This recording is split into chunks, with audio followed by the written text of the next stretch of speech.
Hallelujah. Hallelujah. महिमा देवा बापाक, महिमा पुताक, महिमा पवित्र आत्म्याक. मुझे नाव विक्टर डिसोजा, हांव बेंदोर पिर्गजीचो. हांव हांगासर येवच्या पयलें व्हड पत्की जावन आसुल्लो.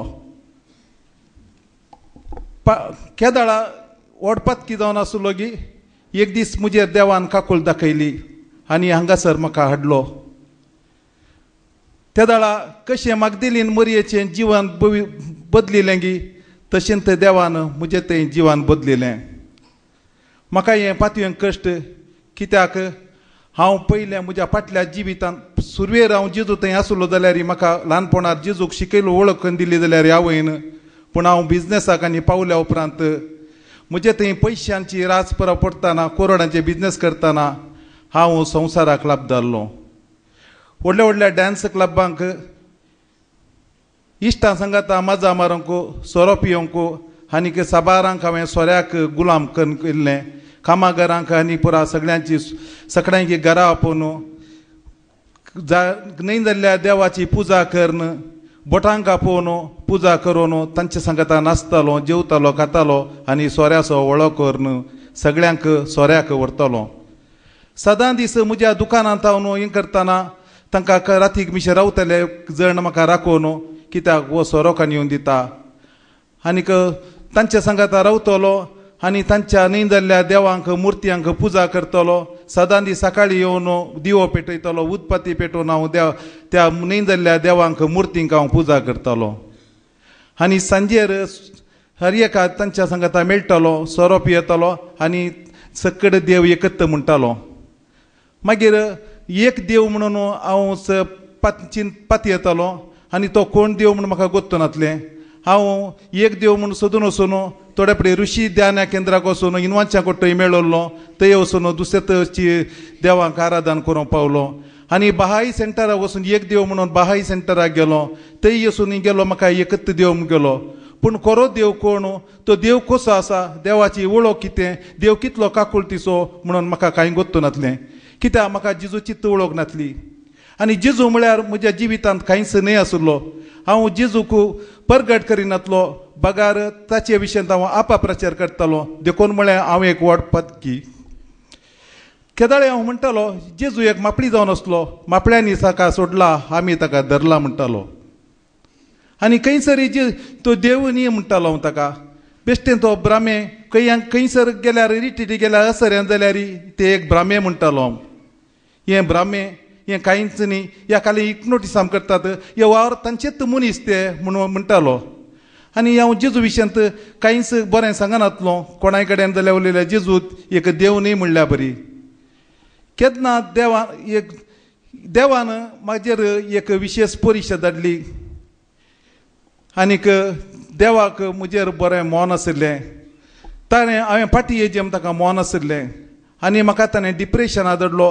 सगळें म्हजें म्हाका दिल्लें ताणें म्हजें तान फाटीं काडलें. नश्टार पडलो आनी सगळें नश्टार पडोवन सगळें लाखांनी म्हाका रीण पावलें. रिणाक पावडलो. हांवें 25-30 लाख बरोवंक आशिल्ले. म्हजे कडेन वकात करूंक तो पयशे नासले आनी ते खंयचे हांवें रिणार आसले दुकानवालाक तांकां दिवंक आसलें. म्हाका मटेरियल प्रोवायड केल्लें दिवंक आसलें आनी म्हजेर केजी पुरा घाल्यो. केजी गेल्यार आनी तांणी पुलिसांक हाडून म्हज्या ऑफिसाक आनी येवंक सुरू केलें. जाल्यार तेन्ना हांव खंती बेजारायन रावून त्या दाळा म्हजे सांगाता कोणूच म्हजो इश्ट येवना, म्हाका कोणूच समाधान करूना, कोणूच म्हाका आदार दिवना. हांव रडटाना, हांव डिप्रेशनार जाताना हांव खाली देवाच्या पांयां थळा वचूंक सुरू केलें. आनी एकदम सकाळीं तावन बिगी उठून मागूंक सुरू केलें. मागलें जाल्यार देवान म्हाका एक दीस म्हजे दोळे उगडले. हांव देवाक अर्घां दिता म्हाका आनी देवान उगडून म्हाका एक दीस सोरो पियोंक म्हूण बैसरल्या वेळार हांव बसिल्ल्या कडेन आनीक इल्लोसो वेळ रावया म्हणटाना जेरी पाद्र्याबाची शिकोवण आयकली आनी त्या शिकोवणे उपरांत हांव ती आयकल्या उपरांत हांव सोरो पियोंक वचूना. ताचे उपरांत हांगा आयल्या उपरांत हांव देवाची वळख शिकलो, देवा कडेन उलोवंक शिकलो. देवाचो जेजू कितें म्हूण हांव समजलो, जेजू म्हज्या जिवितांत कितें काम करता, जेजूची सारकी वळख जाली. आनी आतां म्हाका म्हज्या जेजूक सांडोवंक नाका. आनी जेजू म्हजो कितलो काकुळटीचो दयाळ मोग करता. काळक्या पालक्यान हांव चलान तरी कसलेंच वायट भियेना. कुड्डो जावन आसलो, बार्तोलोम्याची म्हजी जिणी जावन आसली. म्हाका सगळो संवसार गैरेगैरे दिसताले. संवसारांत सत म्हाका नेणा आसलो हांव. मोग मैपास आनी म्हाका कसलेंच गोत्तू नासलें. म्हाका फकत गोत्त आसलें कोणी म्हाका खाली बेजार जाल्यार कोणायकी दुखोवचें. घरांत खाली सोरो पिवन इल्लो गलाटो करचो. कोणाचेर बायलेचेर राग खाली जाल्यार पाप म्हजी बायल आसली ताच्या आंगार हात उबारचें, भुरग्यांक गोजी करचें और म्हज्या कामागारांक गोजी करचें तितलें सोडून. आनी खलें जाल्यार म्हाका कोणायकी गाळी सोवंक शिराप घालूंक तितलें मात म्हाका गोत्त आसलें. केन्ना म्हजें जिवीत देवान हांगासर बदलिलें गे. त्या दिसतावन हांवें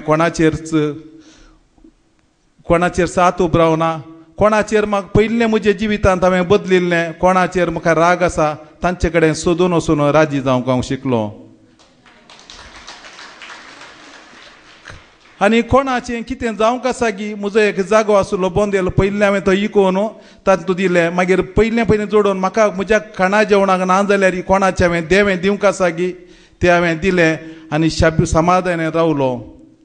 आनीक म्हाका कोणें दिवंक आसा गी तांकां हांवें कोणाकी शिराप घालोना, तांचेर हांवें दाबाज घालोना आनी कालें ना. कित्याक हांगासर आयल्या उपरांत म्हाका तांचेर हांवें वत्तड घालोना. कित्याक म्हजी परिस्थिती तांकां आयल्या तांकां देवा कडेन हर एक त्या दाळाय आशिर्वाद मागतालो. तांकां बरें कर सुम्या, तांकां तांक दी, म्हजे पयशे दिवंक बरें मोन दी. पयलें ताचे न्ही पयलें तांकां तुज्या पांयांत हाड सुम्या. म्हजे पयशे दिवंक गळाय केल्यार वण्णी तांणी म्हजे बरी तुज्या पांयांत हाडून एक पर्जा तुजी नास जायनातल्या बरी तांकां तो राग सोम्या. आनी अशें हर एकल्या बसून मागता मागताना हांगा येवन पावतना म्हज्या मतीन केदाळे म्हज्या हांगा केदाळे म्हाका हांगा आयल्या उपरांत सुरवेर म्हाका मस्तू कश्ट भोगले. म्हजेर मस्तू तपासणी जाली. देंवसारान म्हजेर ताळणी हाडली. मस्तू येताना थोडे पटी येताना सावी सोडची आनी कितें जावचें, हांगा येताना कितें कितें जावचें, थोडे वस्तू सोडच्यो, एपडी बायबल सोडचो आनी कितें जावचें, गळाय जावची आनी कितें जावचें. थोडे पटी म्हजी कामाक आडकळे येवची. त्या दाळा म्हाका परतून म्हज्या मतीन चिंतपा येवचें तूं जेजू थंय येताय तुका कालें बरेंपण जाता म्हणल्यार बरी म्हाका हें जातालो. जाल्यार हांवें म्हजो बरवसो सांडोवना. जेजूचो अखंड बरवसो दवरलो. अखंड बरवसो दवरल्यान म्हजे रीण आनी पुरा पावले. ताच्या उपरांत म्हज्या मतीक आनी समाधान म्हाका हांगासर तोपतालें केदाळे. आनी म्हजी इरा जाताली तकली म्हाका कोणें व्हडल्यान उलयल्यार जायनातलें. थोडे दारावाय सिरियलाची आनी कोणें कालें केल्यार म्हाका जायनातलें. हांगा केदाळे म्हज्या मतीन समाधान आसनातलें. तकली म्हजी पडटाली. आनीक हर एक दीस म्हाका टेंशन आसलें कामाचें आनी परत जालें. हांगा आयल्या उपरांत सदां मस्त तेंपा उपरांत हांव हांगा मागताना कशें म्हाका बरेंपण जालें म्हणून म्हाका गुत्तो ना. आतां म्हजी मोत केदाळे शांत. हांव कोणाय कडेन एक शब्द झगडलो ना. हांगा आयल्या उपरांत एक शब्द चुकून कोणायक हांवें मेळ्ळें उतार उलयल्लो ना. कोणायचेर हात उकरलो ना. कोणायक गाळी सवरल्यो नात. बागार सरी एकल्यांक सुम्यातय हाडूंक हांव आतां पेसाडटां. म्हज्यो थोड्या हांवें पयलीं हें करतना हांव हेरां बसून मागतना हांगासर हांवें म्हजे सिरियस हांवें मागूना म्हजे खातीर. जाल्यार देवान म्हाका म्हज्यो कितें गरजो जाय म्हणून ताणें तो समजलो देव. म्हाका 2 फावटी पॅरलायज जावच्या स्थितीर पावलें. म्हजी BP हाय जाल्ली. शुगर 460 पावल्लें. ताचे उपरांत म्हज्या कोलेस्ट्रॉलांनी परत सोडून हांवें सरबेचें कारण सोरो पियेवतना आनी आशिल्ल्यान म्हजी सराबांनी बरयल्यान म्हाका कोलेस्ट्रॉलान जावन म्हजी जीब एक दिसा हाड पडल्ली. हाड पडोवन आनी परत जावन रातीक म्हाका वखदां केल्लो. मती रावन नातुरलो. जाल्यार दुसऱ्या दिसा डॉक्टरान सांगलें ताका स्ट्रोक जाल्लो. कितें गी देवान वाचलो म्हूण सांगलें. आनी हांगा ताचे उपरांत हांव बऱ्या तरान मागण्याक आनी करतलो. तातूंत म्हाका देवान निवारलो. नेक्स्ट टायम म्हाका परतून एपटी हांव राती न्हिदल्या वेळार तो अनुभव जालो. एका सोफाचेर न्हिदल्लो. त्या दीस न्हिदल्या वेळार म्हजी जीब त्या तेंपार हाड पडली. म्हाका उठोवंक जावनासलें. एक उदक पडूंक काडूंक जायनासलें. आनी उठोवन केदाळे म्हज्या मम्माक उठयता हांव चिंतना. मम्माक उठोवंक जावना म्हाका. कित्याक मम्माक ऑपरेशन जावन हांगा पांयाक बॉल घाल्लो. त्या ऑपरेशना दिसी हांव हांगासर थंय रावनासतना हांगासर मागणें करूंक आयिल्लो. आनी म्हज्या धाकट्या पुताकी नाकाचें ऑपरेशन जाल्लें. ताकाय उठोवंक म्हाका जावनासलें. त्या वेळार ताकाय उठोवंक जावनासलें. ताका कांय बोर पडात म्हूण ताकाय उठोवना म्हाका अशें जाताना. व्हडल्या पुताक तापार आसलो. बायली म्हजी पिडेस्त आसली. कोणाकच उठोवना. त्या दाळा काडलो बूक जेरी पाद्र्या बसो एक कांताराचो बूक ते कांतार काडटना बिये नाका म्हज्या बाळा आसाय म्हज्या पांयान ताळा म्हणली कांताराची कोळी म्हाका मेळ्ळी आनी तें कांतार म्हणून तूं म्हज्या घराची लांबाय सदां एक 40 फीट आसा 3 घंटे हांव सोलोवन म्हणल्यार बरी ती सगळो बूकूच तो महिमा गितांचो बूक वाचून तो ती कांतारा म्हणून तूं गेलो आनी तो त्या दीस म्हाका हॉस्पिटलाक वचूंक पडोवना तसलो अनुभव म्हाका ताचे उपरांत येदोळी जावं ना म्हाका डॉक्टरांनी म्हजें सगळें फाटल्या जिवितांत म्हज्या खोट्या जिणेंत म्हज्या जिवितांत म्हजें सगळें जिवितूय पाड जाल्ली म्हजी भलायकी सकट पाड जाल्ली म्हाका सदां गुळयो आसल्यो एक पटी ब्रेकफास्टा दिवच्या तितले एका कोपान बरी येत आसल्यो म्हाका डिप्रेशनाक मिटाज म्हणली आसली म्हज्या काळजांत बे आसलें ताका लोनाजीप म्हूण आसली आनी म्हाका मोतीच्या शांती खातीर बेटाकेप म्हूण गुळी आसली म्हज्या हार्टाक इकोस्पिन आनी क्लोपिवाज म्हणून हार्टाचे गुळी आसल्यो ताच्या उपरांत डायबिटीसाक डायबिटीक एम म्हूण गुळी आसल्यो आनीक म्हज्या शुगराक डायबिटीक एम म्हूण आसली बीपीक विन बीपी म्हूण गुळी आसल्यो आतां हांवें म्हज्यो गुळयो कांय पोरण्यो जाल्यो कोण ना एक्सपायर डेट जाल्यात कोण ना हांवें गुळयो हापडोना म्हज्या कित्याक म्हळ्यार म्हजे कडेन फाटल्या दिसांनी लॉस जाल्ल्या वेळार म्हजे कडेन पयशे नासले हांवें स्टार हेल्थ इन्शुर केल्लें 6 वर्सां हांवें बांदिल्ले 6,000 रुपया म्हजे कडेन बांदूंक नासले कित्याक हांव दुसऱ्यांचेर रीण दवरून हांव म्हज्यो गरजो पळयनासलो त्या दाळा म्हाका मागीर परतून हांवें हें जाल्ल्या वेळार हॉस्पिटलांत पडल्या वेळार स्टार हेल्थाची एकली आयिल्ली आनी म्हाका परतून इन्शुर करूंक पळयतना कंप्लीट म्हजें मेडिकल चॅकअप करतना म्हजे रिपोर्ट पुरो नॉर्मल हांवें असली रिपोर्ट हांवें पळोवंक नात हांव केदाळे केल्यार जेवल्यार आनी पुरा म्हजी वेट म्हज्या एजीक म्हज्या प्रायक 75 वर्सां 75 kg आसा जे म्हजी वेट केदाळे हांव 1-2 काजारांनी गेल्यार म्हजी वेट 90 kg वयर देवनातली आनी हांव VLCक वचून 20,000 25,000 30,000 पुरा करसून म्हजें पोटाची वेट देवूंक हांव पळयतालो पूण केदींकच म्हजी वेट जावन उणी जावन नासल्यो आनी तांणी म्हणचें म्हाका लास्ट जेवचेंच नाका पळय खंय वेट 5 किलो सोडलो म्हणटा तूं खंय गम्मात काजार गेलो एका काजाराक गेल्यार 5 किलो सडटाली पूण ताचे 5 किलो सडटाली हांगासर आयल्या उपरांत कितें जालां म्हाका गुत्तो ना हांवें कसलीच VLCक वचूना कसलीच डायट करूं ना कांय करूंक ना आतां म्हजी वेट 75 येवच्या कडेन 78 येवन पावल्या तितकेशे सडल्यार 1 किलो सडटा 2 किलो सडटा आनी बेगीनच ती 75 म्हज्या हाका येवन पावतली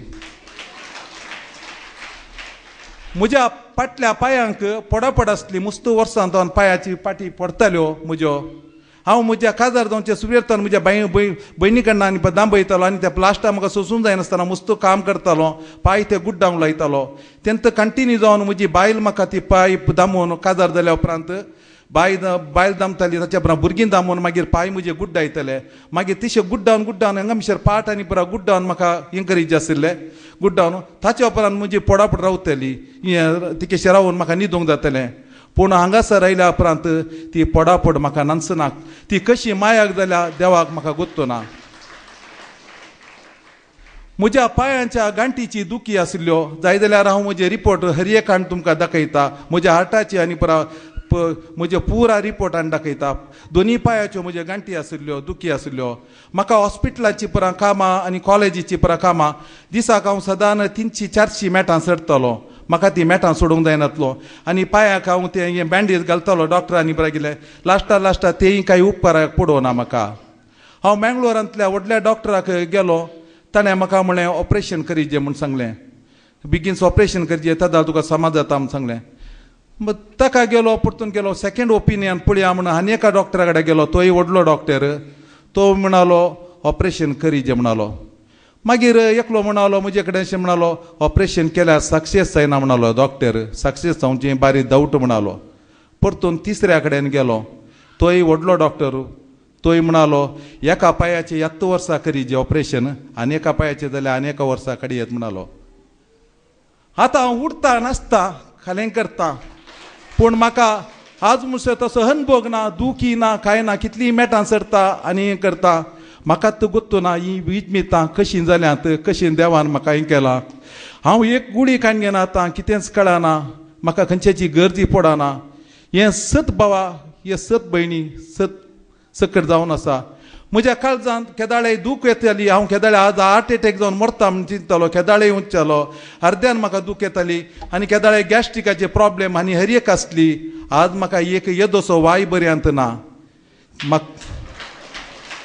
आनी म्हज्या हरद्यांक दूख येना काळज केदाळे आज म्हणली कितलो तेंप जालो आतां हांगासर आयल्या उपरांत कित्याक एक दूख म्हणली ना हें न्हीज जावन सत सत सत आनी म्हज्या तकलेक कितली समाधान भोगता आनी एक खरी एक हांव कितें मागता आज म्हाका देव दिता म्हज्या भुरग्याक कली जाली सीट जावंक पुरो आनी खंयचे म्हज्या घरच्या कुटुंबादारांक जावंक पुरो आनी हांव कालें मागता म्हाका देव इमिडिएटली दिता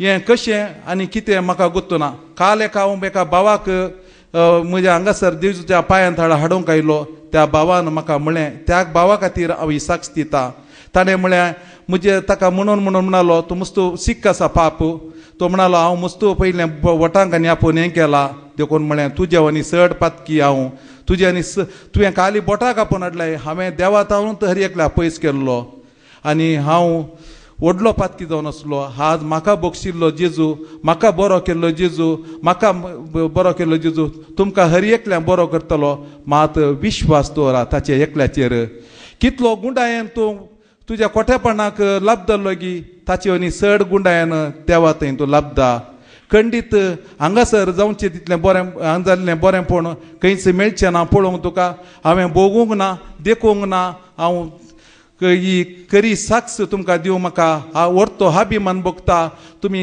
खंडीत ताचेर बोर दवरा पूण एक सांगता उतार पयलें तुमी कोणायकी देवें आसा जाल्यार तांचे दिया क्लीन जाया कोणायकी तुमचे राग आसा जाल्यार पयलें तुमी हर एकल्या बक्षिया जावंक पुरो तुमकां लज दिसूंक पुरो तुमकां कोणाय बक्षूंक जायना जाल्यार कशी देवाचो आदार मागून म्हणी बक्षिया त्या मागीर तुमचें मागणें सुरू करा आनी हेरा पासून मागा त्या दाळा तुमकां खंडीत बरें जातलें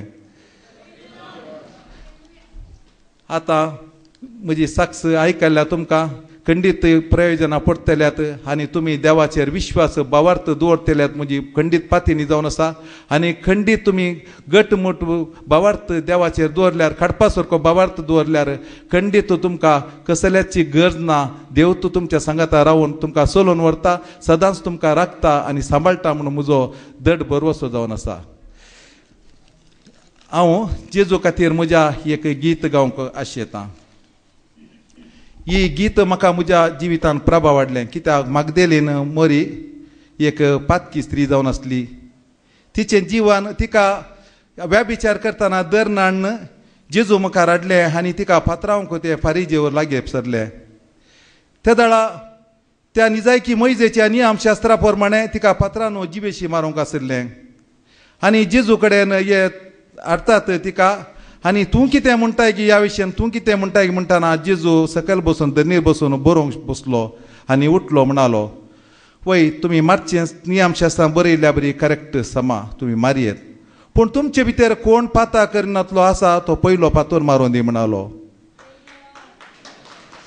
भावा भयणीनो कोणीच संवसारात नितीवंत ना सकडी पातकीत देव मात नितीवंत देखून कोणूच तिका पातळ मारूंक सकोनात देव तिका बचाव केलो म्हाका देव केल्लो बचाव केलो देव तिका बचाव केलो पूण जाया आज मागदेलेन मरये बरी तिणें तिची त्या दिगडयेन दिजून बचाव केल्या उपरांत ताणें तिका शिक्षा लावना तिणें तिची जिणी परिवर्तन केली आनी तिची दिश्ट तिची जेजूचेर घाली दिश्ट तिचे जेजूचेर घाली सदां दिसतीचो पाटलाव तिणें केलो जेजूचो वर्तो तिणें मोग केलो लास्टाक तिका कुर्साच्या कोणीय त्या वेळार बालमिश्यां कोणायची स्त्रियो त्या जेका जेजूच्या फाटल्यान दादल्या फाटल्यान येनातली जाल्यार ती धैर्यान जेजू सांगाता रावली तिची सेवा करूंक लागली आनी तिच्या तूं आल्यार जेजून तिच्या मुखा मोळो खंसयलें आनीक तिणें ती सगळी तिका बरवसो आसलो जेजू मेल्यार तिचे ते काळजांतान आज आमच्या काळजांतान थोडे बरी जेजू काणवेला तिच्या काळजांतलो जेजू काडून नातलो पण तिने पोंडांतलो जेजू काडला गे म्हणून ती सोदून आयली कित्याक तिका बरोवसो आसुल्लो म्हजो जेजू खंडीत मरचो जेजू न्ही म्हजो जेजू हर एक सीस पेद्रू आनी पुरा आनी जाली काणी जाली आखेर जालें वो गेलो मेलो आनी आमी आमचे सकड बरोवसो सांडोवन हे सकड कानयोन तांचे आनी मासली पागुंग्याचे बाल्या बरा कानयोन बैसरले पूण ती जेजूक सोदून तिसऱ्या दिसा आयली आनी तिका पयलें जेजू पळोवंक मेळ्ळो देखून त्याच बरी आमकां जेजू केदाळे आमच्या केंद्र काळजांतलो जेजू कोणीच काडूंक जायनातल्या बरी आमी मागाचे आनी जेजूचेर आमची दिश्ट केळोवन तुमचे आसले कश्ट हानवारां खिळे तुमची बेजाराय खंत बेजाराय हर एक तुमी जेजूच्या कुर्सा खिळावन बाच्यावी जोडीचे म्हणून म्हजी एक विनंती देखून हांव आतां एक गीत गायतां कोणे तुका वेला सोम्या कैस तुका दवरला तुजे विणे जियोंक नाका सोदून तुका हांव आयला कोणे तुका वेला सोम्या कैस तुका दवरला तुजे विणे जियोंक नाका सोदून तुका हांव आयला मुझा जेजू कोणे वेला मुझा राया कोणे वेला मुझा जेजू कोणे वेला मुझा राया कोणे वेला सोदून तुका हायलो रडून रडून हायलो दुखां गळून हायलो हासका सुस्का नायलो सोदून तुका हायलो रडून रडून हायलो दुखां गळून हायलो हासकान सुस्का नायलो वेगिये लागिये वेगिये लागिये गोपान मुजा ये तूं काळजान मुजा राव तूं गोपान मुजा ये तूं काळजान मुजा राव तूं कोणे तुका वेला सोम्या कैस तुका दवरला तुजे विणे जियोंक नाका सोदून तुका हांव आयला मुजा जेजू कोणे वेला मुजा राया कोणे वेला मुजा जेजू कोणे वेला मुजा राया कोणे वेला तोकून तोकून हायलो पडून पडून हायलो दोंपरां दाडावन हायलो सगळें सांडून हायलो तोकून तोकून हायलो पडून पडून हायलो दोंपरां दाडावन हायलो सगळें सांडून हायलो दया कर मुजी दया कर मुजी दया कर परत म्हाका गे तूं स्वीकार म्हाका कर तूं परत म्हाका गे तूं स्वीकार म्हाका कर तूं कोणे तुका वेला सोम्या कैसर तुका दवरला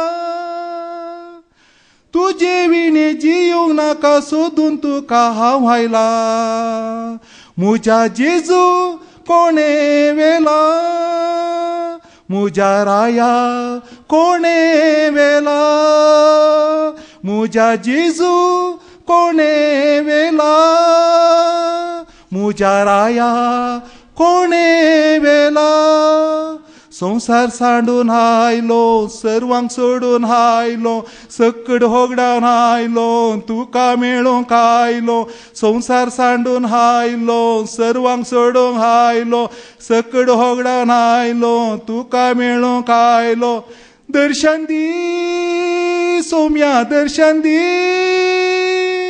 दर्शन दी सोम्या दर्शन दी फोटलून म्हाका धर तूं मोगान तुज्या भर तूं फोटलून म्हाका धर तूं मोगान तुज्या भर तूं कोणे तुका वेला सोम्या कैसर तुका दवरला तुजे विणे जियोंक नाका सोदून तुका हांव आयला कोणे तुका वेला सोम्या कैसर तुका दवरला तुजे विणे जियोंक नाका सोदूंक नाका तुका हांव आयला मुजा जेजू कोणे वेला मुजा राया कोणे वेला मुजा जेजू कोणे वेला मुजा राया कोणे वेला. थँक्यू. Praise the Lord.